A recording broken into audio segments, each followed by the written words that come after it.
everybody, and welcome to the Planner Place Co. So I'm really excited about today's video. I am going to walk you through the planner that I have decided to use for the upcoming school year. So I'm a special education teacher. Last year I used the Hobonichi week style, so it wasn't the official Hobonichi, but it was very similar. I also tried out some other planners, and I never thought of myself as someone who bullet journals, but the more my planning style evolves, I feel like I'm kind of headed to that category, which is really weird for me to say because I do like structure of pre-made planners and I do still use those, but today we are gonna dive into something totally different. So what you see in front of you is the Passion Planner journal, and I will link the color that I chose down below. This is an A5 size. So something that's different with the planners compared to the journals. Primarily, there are two ribbons in the journals.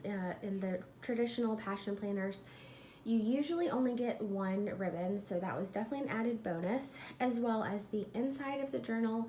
You can choose between, I believe, blank, grid, and lined. So I will show you this thing. I do have it set up for the beginning of the year. It also has a band to keep it closed, as well as a quote on the back from the founder of the company.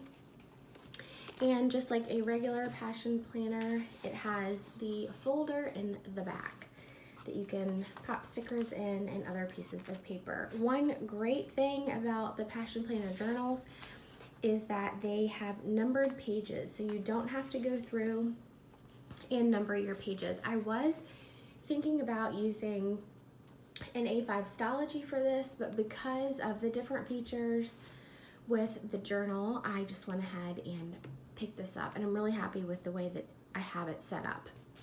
So this is the outside. There is a logo that is on all of the journals, but I covered it up because I really wanted to use the sticker. This is from Etsy, as well as these other two stickers are from Etsy as well, and I will have everything linked if you guys are interested. So I didn't add a lot of, well, pretty much any personal information because I wanted to show you guys this setup and kind of like an in progress. So the first thing that I did was I went through and I used sticky notes and I wrote in pencil and I labeled all of my pages for what I was thinking. That way I could come back to it, look at my planners from previous years for teaching and kind of tweak what I needed, and that turned out really well. So if you want to try a bullet journal style, or if you just want to pick up a journal and turn it into a planner, I would definitely recommend getting some sticky notes. Now I didn't use a full sticky note, a lot of them I just tore right down the middle, made them smaller so it'd stretch out. So that's just a little tip to get you started. Now I did choose the grid pages on this one, and it is a fairly light gray for the grid. It is darker than the grid on a Stalogy, but it's not as dark as I think some other journals and planners that are out there. So this page, I was going to just add some quotes and some doodling, so it is still blank. Then I decided to go in and count my spaces from left to the right and then from top to bottom. You can tell over here that I started numbering from left to right on the first full box because on this top corner right here, that's really like a half box. So I just started one in because I knew that's where I wanted to start. So I have 1 to 25 from left to right, top to bottom. I have 1 to 37. There is another line down here that you could turn into 38. Then I just used a ruler, and this pink line is what number I need to get to if I want to split this page in two with 2 columns. And the green lines are if I want to split the page into 3 columns. And then the yellow lines are for me to have, I believe, 7 days. 1, 2, 3, 4, 5, 6, 7. Yes, 7 days of the week because I planned to set this up as a horizontal planner. I did not do down the middle this way to make a top and a bottom just because I knew that I wouldn't use it. I did add an index page, which I'm really just keeping kind of loosely. It's not something that I really refer to that often, but I plan to use this for the entire school year, so I just wanted to have a couple of things marked if I needed to go back and look for them. Next page, I have my passwords. So I have a couple of things that I need to remember, and of course passwords that are always changing, so I made a larger box. These boxes are from a stencil, and I will link that down below. I picked up some stencils on Amazon, and they have just been awesome. The sets that I got were amazing for setting up, and so I'll definitely link those if you guys are interested.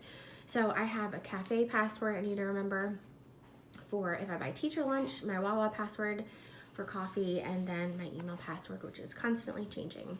Then I have some things that I typed up, printed onto sticker paper and just added in with a little bit of washi tape. I really wanted to keep this planner functional because I found that works the best for me for my teacher planner. So this is from actually someone here on YouTube, and her channel name is The Daily Connoisseur, and she posted a video, I want to say about a month ago, and it was called How to Remain Unbothered, and I watched it and I was like, I definitely need to add that to my teacher planner because there are days that I'm gonna need this reminder. So that was the first thing that I added. Next, on this side, I used another stencil and I made this into like my report card and grading schedule. So I don't have the exact report card dates, but I did write down the 3 quarters that we have, and then this line right here was actually a mistake. I wanted to stop right here, but because it was there, I just used one of my little stickers that is going to be listed in my Etsy shop probably this week or next week, and just added the pencil so it kind of makes it look like it's not a mistake, but you guys let me know in the comments if you can tell that that's a mistake. And then I definitely have, more space if I need to add anything else in. Now, beside this, for me, what makes sense is to put all of my IEP due dates, and that way I can look and see if any of my IEP due dates are going to be close to a report card and kind of schedule things out. So every student gets some type of progress noted throughout the year. And once again, I just kept this very simple and functional. So now we are going to jump into the monthly pages, and this concept is what made me pick up a blank journal. So I really like how in the Hobonichi planners, they put all the months in the beginning and then your week pages come afterwards. I really like the week size, but I wanted something with a little more space and a little more freedom to add things in. So this is also a stencil, all these little lines. It was like a monthly set. So I just stenciled everything in and used some Paper Mate flares, added the dates. I also just used some simple washi. So what I plan to do is write in important information, and there is enough room for me to add this in. And then I made this school sticker set that's going to be listed in my Etsy shop. But what I'll do, like if I have a meeting, I'm going to use these stars, and I made these small enough that they can fit in small boxes. So if I have a meeting, instead of writing in all the information, I'm simply going to put a star, and that's going to alert me that I have a meeting that day. So we have September and October. Those are the only 2 months that I completed, and then I marked everything out for the rest of the year because this monthly stencil set that I picked up, it has, I want to say like 4 or 5 different monthly setups that you can do. The stencil is for A5 size pages, but I have also used it in my B6stology. So it's definitely helpful if you guys are interested. Definitely check it out. So I have all the months listed, and then I left a blank page. And this is the start of the week. So this is going to be a continuation of teacher work week for me. So there's my star sticker, so I know that I have a meeting, and then I just wrote down the time So I have the days Monday through Friday. I did not put Saturday and Sunday because I'm not at work Saturday or Sunday. So I just want to keep things, like I said, as simple as possible. A little bit of decoration with some colored pens and washi. I've got a prep to do, email and note section. And that's it. So this is going to be this upcoming week. And then I went ahead and did the first week of school. So that is done and ready. And this is kind of my layout that I'm doing. And then I just pre-made for the next couple of weeks. So as far as the section over here, all I did was count from top to bottom. I started out, these are 4 squares down, and then I moved to 5 or 6. This was 6 squares. Didn't leave me any space for my notes, so I went back to 5 squares, and that seems to work out perfect. So I will just put the date on the top, put a little bit of washi, and then that will be it. So that's how I have everything set up for the next few weeks, and then it is blank. So this entire journal is blank, but all of the pages are numbered, which is amazing. And then I had a little page in the back that I wrote down. I did a couple of pen tests. The Passion Planner paper is really good quality. It is much thicker than the Stalogy. That was the other reason that I went with the Passion Planner journal instead of an A5 Stalogy, because there's just so much ghosting in the Stalogy, and I really did not want to see that. In my work planner, when that week is done, I want to feel like it's done. I don't want to see things through. It's kind of like, you know, a mental thing, like, you know, fresh page, new week, let's just keep moving forward. If I need to go backwards, you need to look something up, that's fine. That's why I have the index, but I just really love the Passion Planner paper. So I'm gonna go ahead and put my ribbon. So I have 1 ribbon for my weekly, and then 1 ribbon for my monthly.